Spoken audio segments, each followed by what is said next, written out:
everybody. I'm so glad to see you. I need a little help on this one. How many of you guys out there like ice cream brownie sundaes? Oh, yeah.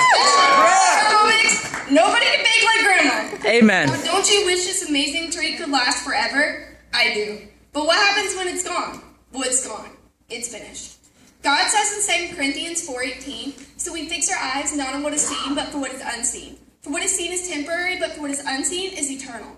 Many times I've focused on things that are seen. That boyfriend who I thought was the one, finished. My parents who I thought would stay together forever, now divorced, finished. My best friend I had since kindergarten, who I thought was so trustworthy, finished. A lot of us have these same experiences in our own life, and you say to yourself, I can't take it anymore, and I'm finished. There are many things in life that just don't last, but today I want to tell you something that does. Something that stands the test of time and never runs out. It's not fame, it's not being the most popular girl in school, it's not even an ice cream brownie sundae. Though that would be awesome. Yes. I'm talking about something you can't buy at any store. I'm talking about the eternal love of Jesus Christ. Amen. The kind of love that no one can give you but Him. Right. God says in Hebrews 13:5, I will never leave you nor forsake you. Not like your boyfriend or maybe even a family member. That says, I promise, I will never leave you. And then promises get broken. Although they may have good intentions, sometimes people fall short. God isn't like that. He always keeps His promises and He's always faithful. And His faithfulness is shown many times through in my life. Not only is He faithful, but selfless. So selfless that He gave up His life for you and for me. John 15:13 says, no greater love than this, that someone would lay down His life for His friends. At the end of this verse really stumped me when it uses the word friends. These people cursed Jesus, tortured, and ultimately crucified Him. And after He died, they were laughing and spitting in His face. And He calls them friends. But Jesus goes even further in verse 16 when He says, whatever you give and ask the Father in my name, He may give to you. So now God is saying, even though you laugh at me and mock me, I still love you. Amen. No matter what. Good. Then He makes a promise to them. If they continue a sincere relationship with Him, and when they're in need, and they come to Him, He will supply it. So what we consider enemies, God calls friends. I don't know very many people who can do that.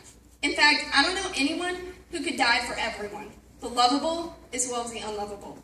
God not only invites those people to pursue a relationship with Him, but He makes it possible by dying on the cross for them.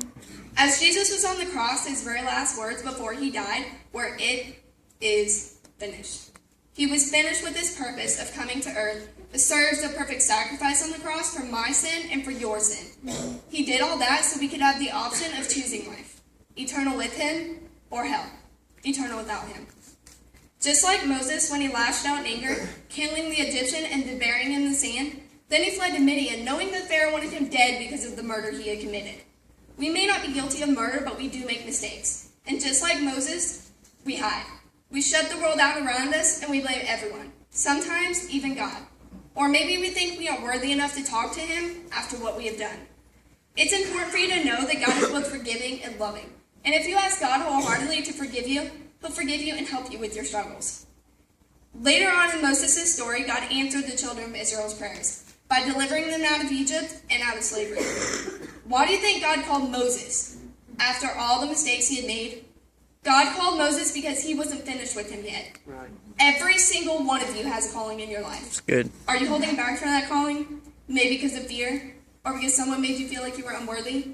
Just like God had a big plan for Moses, He has a big plan for your life too. And He's not finished yet. Every single one of you has a story, and it's still being written. So I ask you, are you willing to give God your all and let Him finish writing the pages of your life story?